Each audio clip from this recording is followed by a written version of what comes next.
ज्ञानज्योती सावित्रीबाई फुले यांची उद्या 194वी जयंती आहे आणि त्यांच्या पूर्वसंध्येला नाशिकच्या मुंबई नाका परिसरातील महात्मा ज्योतिबा फुले आणि सावित्रीबाई फुले यांच्या पुतळ्याला छगन भुजबळांनी अभिवादन केलंय।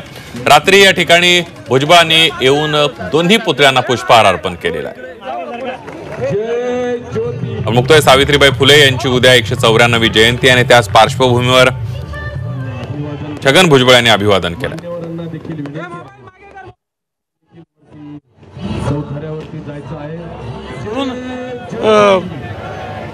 ठराव पास झाला,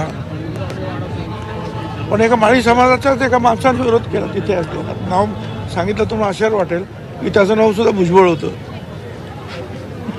आणि 36 वर्षानंतर तो पुतळा तिथे समोर उभा आहे। ही सगळी लढाई जी आहे वेळ घेते आहे, पण लढाई सोडून चालणार नाही। हीच ऊर्जा घेऊन जातोय आम्ही।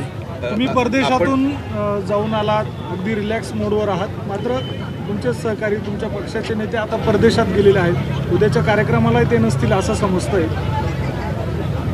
असं आहे, ज्यांना येता येईल त्यांनी अवश्य आलं पाहिजे। महात्मा फुले जयंती असेल, महात्मा फुले पुण्यतिथी असेल, सावित्रीबाई फुल्यांची जी आहे जयंती त्या निमित्तानं, छत्रपती शिवरायांची जयंती असेल त्या निमित्तानं, बाबासाहेब आंबेडकरांच्या जयंतीनिमित्तानं, महापरिनिर्वाण दिन, हे जे आहे समाजातले आणखी अनेक जे आहेत, अण्णाभाऊ साठे आहेत, अहिल्याबाई होळकर आहेत वगैरे, यांचं काम जिवंत ठेवण्यासाठी जे आहे ज्यांना शक्य असेल त्यांनी त्या वेळेला हजर राहिलं पाहिजे।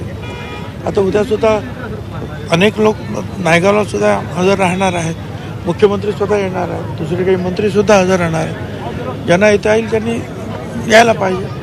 साहेब, गेल्या अनेक वर्षांपासून आपण राजकारणात आहात, वेगवेगळ्या कारणामुळे आता ही लढाई आपण लढताय। आपण ज्या उद्या नायगावला जात आहे तिथं मुख्यमंत्री पण असणार आहेत, त्या कार्यक्रमानंतर मुख्यमंत्री आपली एक भेट होणार आहे अशा पद्धतीची बातमी आहे आणि त्या भेटीनंतर भेट काय होणार? भेट होणारच ना। आता स्टेजवर काय ते मध्ये बसणार, मी कुठेतरी बाजूला असेल तर नमस्कार चमत्कार होणार, भेट होणारच। त्यात काय महत्वाचं? कार्यक्रमानंतर काहीतरी मीटिंग आहे असं काही ठरलेलं नाही। तुम्ही कधी कधी जे आहे फार तुमचे सजेशन्स असतात, सजेस्टिव्ह असतात। हो ठीक आहे, आभारी आहे मी तुमचा।